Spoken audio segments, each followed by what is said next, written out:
E aí, Neves, tudo bem com vocês? Meu nome é José Carlos Teles e hoje eu tô aqui para ensinar, ou melhor, para continuar com os ensinamentos de HTML para iniciantes. O meu curso gratuito de HTML focado na galera que tá querendo começar nesse ambiente, nesse mundo, vamos dizer assim, né, do HTML. E hoje, na aula 2, a gente vai ter uma introdução ao desenvolvimento web, só que dessa vez um pouquinho diferente, porque nós vamos falar da trindade da web, que é o HTML, o CSS e o JavaScript. Então, se você não viu a primeira aula, dá uma olhada lá eu ensino como que instala as ferramentas que a gente vai precisar, eu conto um pouco da história do HTML, então dá uma olhada na primeira aula, que ela é muito importante para que você veja essa aula aqui também, para que você entenda pelo menos os conteúdos dessa aula, beleza? Então, vem comigo. Hoje nós vamos estar dando uma olhada, como eu disse, opa, que eu já tava dando os spoilers. Hoje a gente vai dar uma olhada na revisão, né, do que a gente viu de HTML. A gente vai dar uma olhada em CSS, JavaScript e qual que é a importância deles para a web. Então, na nossa revisão de HTML, né, em que é o HTML, o que a gente aprendeu com a última aula, para que a gente possa falar e definir o que seria o HTML e a importância dele. Ele é uma linguagem de marcação e não de programação, lembrem-se disso. Eu sei que é meio chato, né, você não poder falar que você já é programador aprendendo HTML. Eu passei por isso e eu mentia, eu falava para os meus amigos, para minha família, que eu programava assim, mesmo só sabendo HTML, sabe por quê? Porque se a pessoa não conhece, tudo bem, brincadeira, não mintam. HTML é linguagem de marcação. Além disso, o HTML, ele é uma padronização da World Wide Web. Então, toda a internet, né, ela se adaptou, ou melhor, se padronizou para utilizar o HTML. Isso é uma concessão global, vamos dizer assim. E também o HTML, ele é a estrutura de todos os sites. Basicamente, a base de todos os sites que existem no mundo é construída e constituída pelo HTML.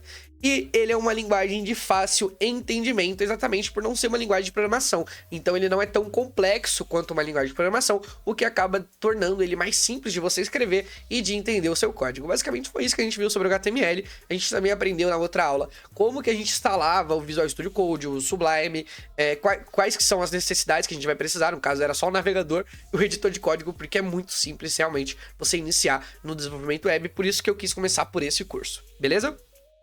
E agora, vamos entender um pouquinho sobre o CSS. O que é esse famigerado CSS, né? O que esse cara faz na web? Então, vamos entender um pouquinho disso agora. Deixa eu só me mover um pouco aqui na tela para ficar mais fácil de vocês visualizarem. Então, basicamente, o CSS, ele quer dizer Cascading Style Sheets. Então, ele é uma página de estilo em cascata, vamos dizer assim. Basicamente, o que esse cara faz? Ele tem como propósito você criar um estilo que sirva para vários elementos do HTML. Então você pode criar um estilo, por exemplo, para uma div, que a gente... Eu não vou falar porque eu não falei ainda o que é uma div, né? Então não faz sentido eu falar que você pode criar um estilo para div. Mas basicamente, pensa assim, você tem lá o seu body, né? Que a gente viu na outra aula, que é basicamente a tag que serve para renderizar os componentes, os elementos.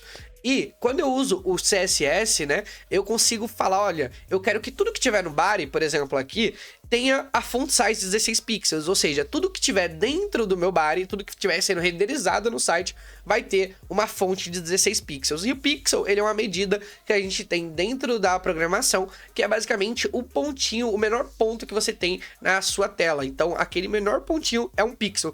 16 pixels é um tamanho razoável para texto também.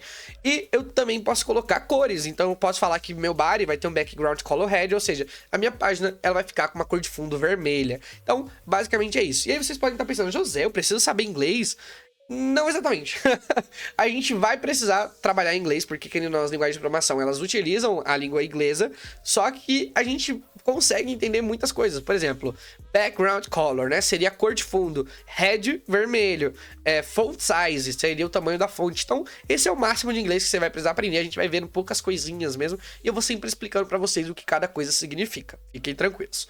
Além disso, como eu já falei, ele serve para a estilização da página, e também ele tem uma sintaxe bem simples, então é bem parecido com o HTML nessa questão de trazer uma simplicidade, e ele é o melhor amigo do seu código HTML. Se o HTML pudesse escolher alguém para beber uma cervejinha com ele, seria o CSS, porque eles andam de mão dadas, né? Se você não...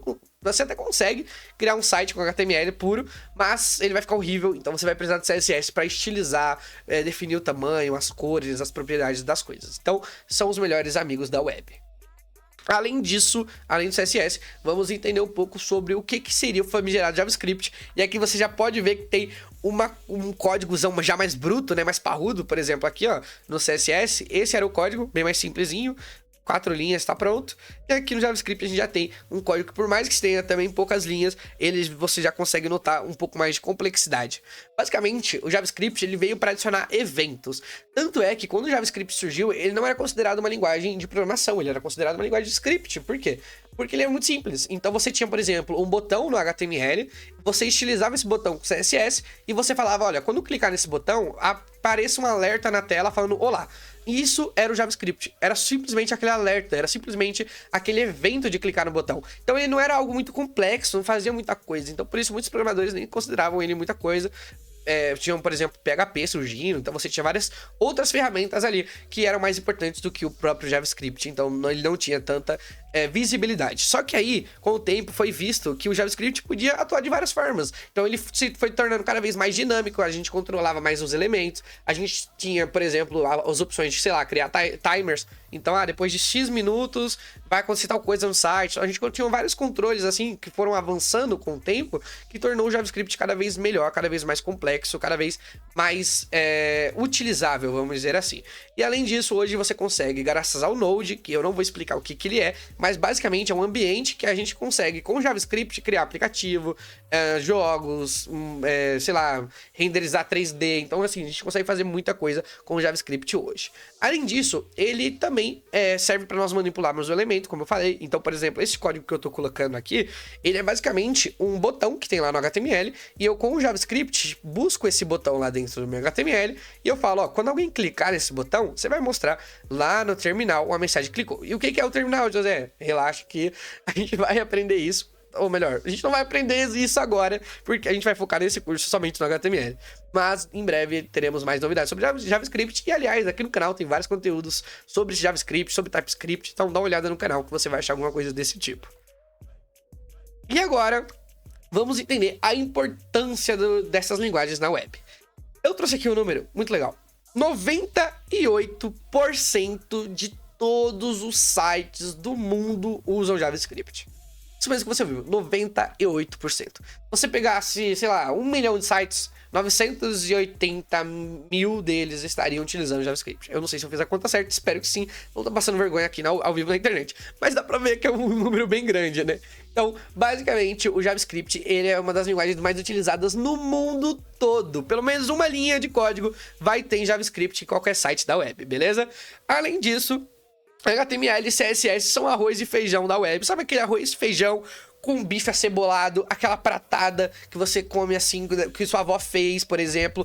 Isso daí seria o HTML e o CSS. Aquele que não tem erro. Usou, tá bonito, tá lindo, tá funcionando. É o HTML e o CSS. E além disso, a união faz a força, porque esses três juntos você consegue criar qualquer tipo de site. Ah, José, eu quero criar um site para Amazon. Bum, dá pra usar esses três. José, eu quero criar um site para Netflix. Dá pra usar esses três. É óbvio. Tem outras ferramentas que a gente vai precisar no meio do caminho. Só que com esses três, você tem basicamente a força de criar tudo que você quiser, tudo que você imaginar, beleza? Então, era isso que eu queria trazer para vocês aqui na aula de hoje, só para vocês entenderem o porquê que a gente vai aprender essas tecnologias especificamente, e você vê que não é algo que você não vai utilizar ou que você não vai ter profissão. Aliás, eu não gosto de falar muito sobre salário, por isso que eu não trouxe salário e média de um programador que já começa, porque eu não tô aqui para vender sonho. Digo isso desde o começo desse curso, na verdade. Eu não falei na primeira aula, porque a aula foi muito longa, mas hoje eu vou aproveitar para falar. Não estou aqui para vender sonho. Eu estou aqui simplesmente porque a programação mudou minha vida. Eu comecei pelo HTML também, lá com os cursos do Gustavo Guanabara, que foram cursos gratuitos que eu consegui aprender. Então, se chegou de forma gratuita para mim, eu acho que eu tenho a obrigação também de passar de forma gratuita para outra pessoa. Então, eu espero que você goste desse conteúdo. Se você não goste, tudo bem. Tem vários outros sites, vários outros youtubers que vocês podem pesquisar. Tem o pessoal da Rocket, tem pessoal de várias outras empresas aí que fazem vídeos gratuitos aqui no YouTube. Tem, por exemplo, a Gama Academy, que eu também dou aula lá. Então, se você quiser fazer um curso mais completo, procure uma empresa de programação. E você tem várias opções aqui de graça que você pode pesquisar, como o curso em vídeo do Gustavo Guanabara. Então, vá por onde você achar melhor. Como eu disse, não estou aqui para vender nenhum sonho, de quanto você vai ganhar em X meses. Não, eu tô aqui para ensinar vocês o que eu aprendi em toda a minha carreira. Já faz 3 anos que eu trabalho com programação, então eu quero passar isso pra vocês. Fora que eu estudo programação desde os meus 11 anos, hoje eu tenho 19 anos, então faz um tempinho aí que eu apanho pra essa área e eu quero que vocês também apanhem um pouquinho pra ela, mas é com o tempo, apanhando e apanhando, que a gente consegue desenvolver e crescer, beleza? Então deixe seu like, se inscreva no canal e caso você goste, compartilhe para que esse vídeo chegue a mais pessoas. E é isso, pessoal. Obrigado. Tchau, tchau.